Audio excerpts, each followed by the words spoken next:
형사소송법 기말시험 대체 리포트 2번 문제 해설을 하도록 하겠습니다.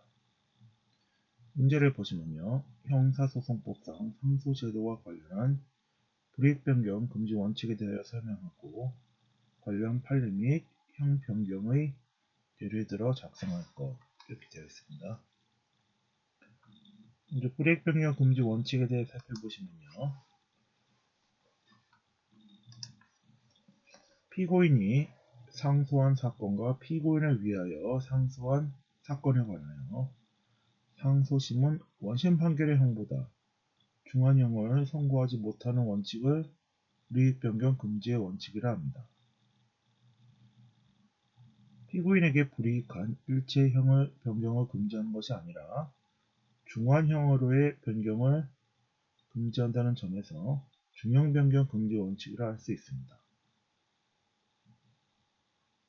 이를 인정하는 근거는 중형 변경의 위험 때문에 상소 제기를 단념하는 것을 방지함으로써 피고인의 상소권을 보장하기 위한 정책적 배려에서 인정되는 죄들입니다.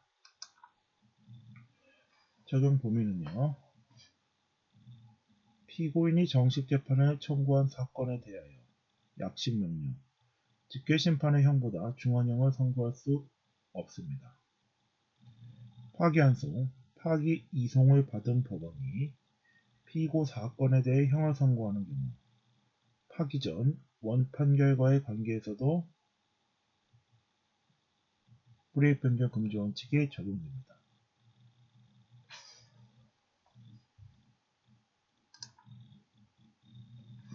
불이익 변경 금지 원칙이 적용되는 것은 형의 선고에 한하며 새로 선고하는 형이 중하게 변경되지 않는 한 사실인정, 법령 적용, 죄명 선택이 원심재판보다 중하게 변경되더라도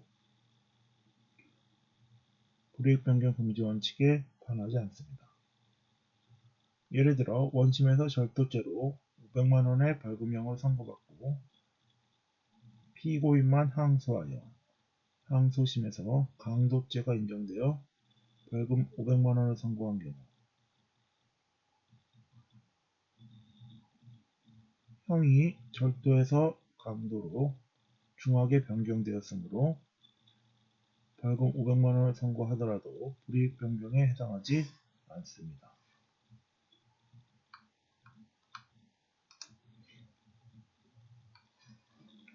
불이익 변경의 판단과 관련하여 원판결과 동종의 형을 선고하면서 형량을 증가하거나 원심이 선고한 형에 다른 형을 추가하는 것은 불이익 변경에 해당합니다. 징역형을 금고형으로 변경하면서 형기를 인상하는 것은 불이익 변경이지만 금고형을 징역형으로 변경하면서 형기를 단축하는 것은 불이익 변경이 아닙니다.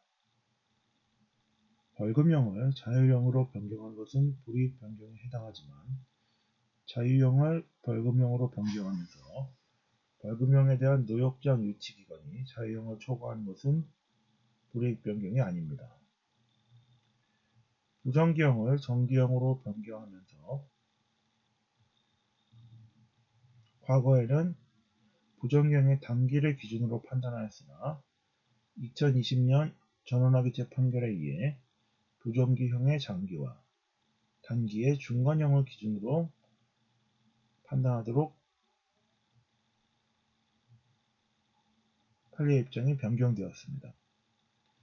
이전에는 단기 1년, 장기 3년의 부정기형의 경우 단기 1년을 기준으로 불이익 변경인지를 판단하였으나 전원합의체 판결에 의해 중간형인 2년을 기준으로 불이익을 판단하도록 변경되었습니다.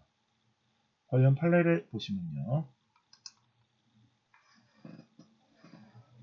제1심에서 부정기형을 선고하였는데 피고인만이 항소하여 불이익 변경 금지 원칙이 적용되어 항소심이 부정기형보다 중하지 아니한 정기형을 선고해야 하는 사건과 관련하여 2020년 대법원 선고 10월 22일 전원합의체 판결에 의해 기존에는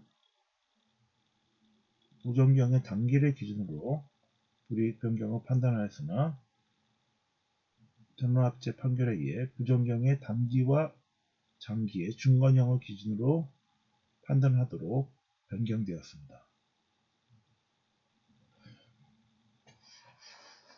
제1심 판결 선고 시 소년에 해당하여 부정기형을 선고받은 피고인만이 항소한 항소심에서 피고인이 성년에 이르러 항소심이 1심 판결을 파기하고 정기형을 선고해야 하는 경우 항소심은 불이익 변경 금지 원칙에 따라 1심에서 선고한 부정기형보다 중하한 정기형을 선고할 수 없는데 이때 항소심이 선고할 수 있는 정기형의 상한은 과거에는 부정기형의 단기를 기준으로 판단하였으나 이 전원합의체 판결에 의해 부정기형의 단기와 장기의 중간형을 기준으로 판단하도록 변경되었습니다.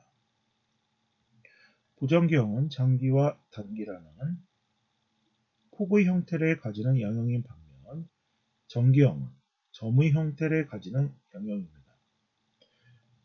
불이익 변경 금지 원칙의 적용과 관련하여 부정기형과 정기형 사이의 형의 경중을 단순 비교할 수 없는 특수한 상황이 발생한다고 할 것입니다. 피고인이 항소심 선고 이전 19세에 도달하여 부정기형을 정기형으로 변경하여야 할 경우 불이익 변경 금지 원칙에 반하지 않는 정기형을 정하는 것은 부정기형과 실질적으로 동등하다고 평가할 수 있는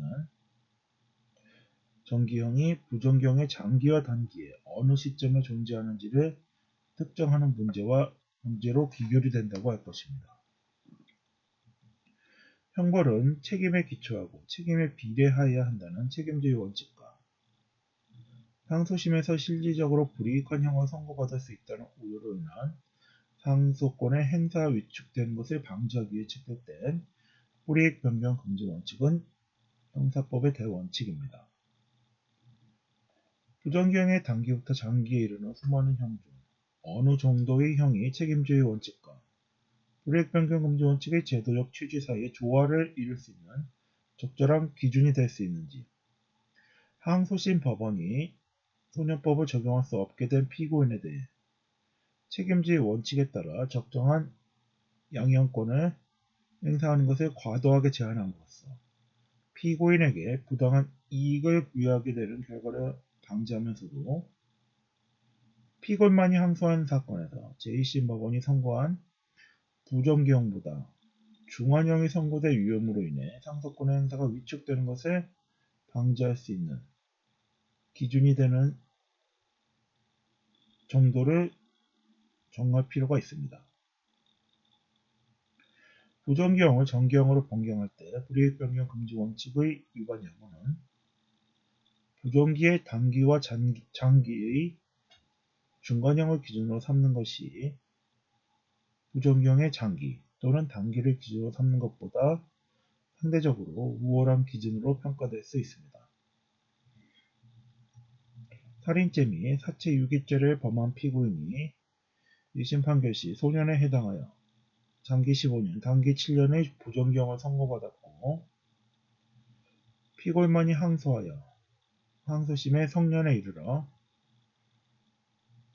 항소심이 부정기형을 선고한 1심 판결을 파기하고 정기형을 선고함에 있어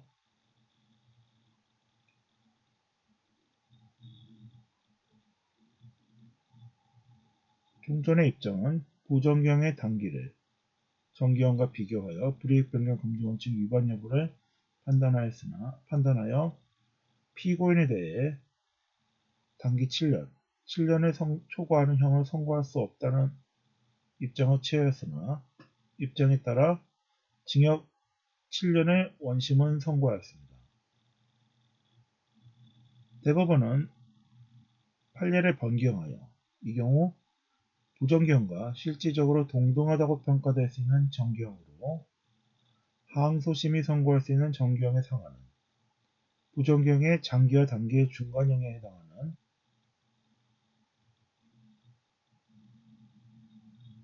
11년, 징역 11년까지 선고하는 것이 가능하다고 할 것입니다. 따라서 원심에는 불이익 변경 금지 원칙에 대한 법률에 오해한 잘못이 있으므로 원심 판결을 파기한 사건입니다.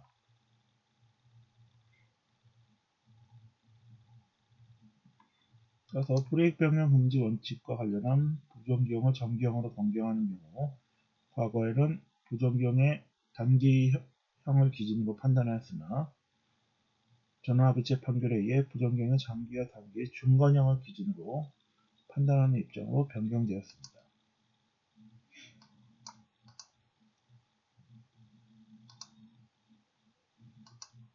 따라서 이 판결은 기존의 입장을 변경한 판결로서 의의가 있다고 할 것입니다.